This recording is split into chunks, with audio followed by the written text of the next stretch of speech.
je suis Agnès, ingénieure chimiste et naturopathe et je me suis spécialisée dans les troubles de la ménopause et l'andropause. Et aujourd'hui, je voudrais vous parler du trouble digestif. Je suis constipée. Alors, en dehors, bien évidemment, de problèmes fonctionnels comme des dolichocolons, des diverticules, des problèmes alimentaires avec des intolérances ou des allergies ou des maladies, ce trouble de constipation atteint presque 50% des femmes en péri ou en ménopause. Alors qu'est-ce que c'est que la constipation? C'est normalement moins de 3 selles par semaine, avec une sensation d'avoir des selles difficiles à éliminer ou insuffisamment éliminer. Alors le but, comment travailler sur ce problème, c'est d'augmenter la progestérone et de diminuer le cortisol. Alors la progestérone, qu'est-ce que c'est? C'est une hormone sexuelle. Normalement, elle est synthétisée au niveau des ovaires chez les femmes et dans les testicules chez les hommes, et également au niveau des glandes surrénales. Naturellement, à la ménopause, nous n'en produisons plus au niveau des ovaires, et donc vous avez un déficit en progestérone qui va être uniquement produite par les surrénales. Elle a un rôle très important dans la motilité des muscles intestinaux, et notamment ce qu'on appelle le péristaltisme. Et plus la progestérone baisse, malheureusement, plus les selles ont du mal à avancer et elles se déshydratent, elles vont être de plus en plus difficiles à évacuer.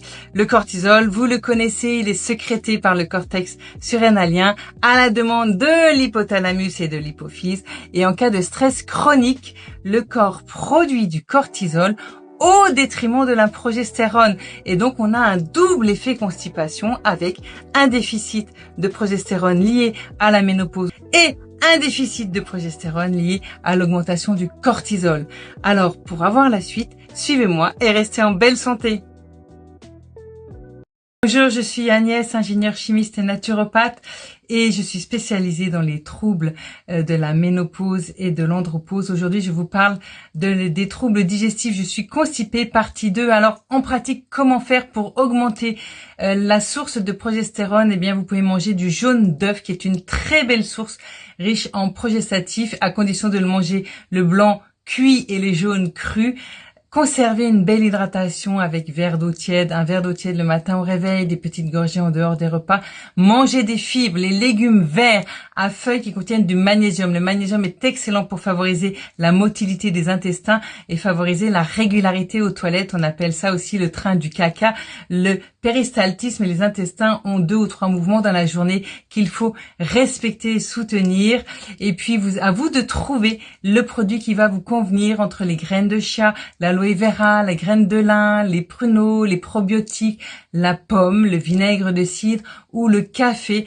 Quel est l'ingrédient ou l'aliment qui va vous aider à stimuler la motilité, le péristaltisme des intestins? Et puis, n'oubliez pas que pour diminuer également la sécrétion de cortisol, il est très intéressant de faire tous les matins au réveil des exercices, et notamment des exercices hypopressifs où vous allez stimuler le transverse, le gainage, et bien évidemment buvez des tisanes, relaxez-vous, pratiquez la cohérence cardiaque. Allez, suivez-moi et restez en belle forme.